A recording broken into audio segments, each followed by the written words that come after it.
ba yan? Nagpalit pa tayo na inverter PCB work sa saka itong indoor main system. Yan. Lalo po nagkaroon ng diferensya. So kung nakapansin kayo na umiilaw yun, yung dalawa na yun, ibig sabihin hindi problema ang inverter PCB. Kailangan nyo ng palitan niya at hindi na yan tatakbo. Ayan po.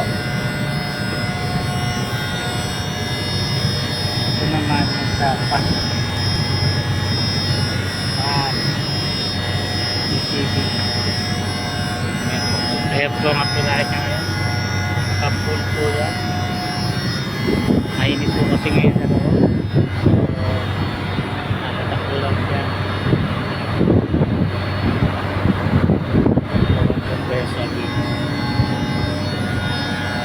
Ito naman sa DIP niya, ang kanyang slave unit.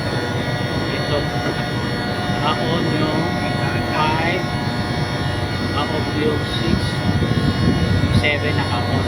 Pero yung lahat to sa main master unit naka-off at ang DIP.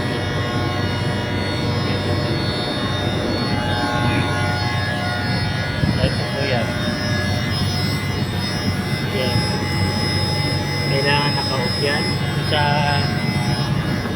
ganyang backup naman naka-on lang yung off, ang 7 on, saka 5, 6 off. Ito. Ayan. Ayan, natakbo na siya.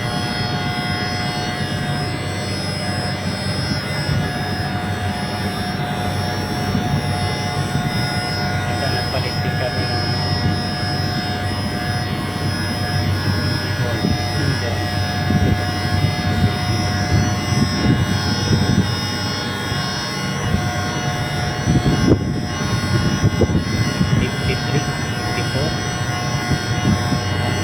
wala po yan tumatakbo na compressor.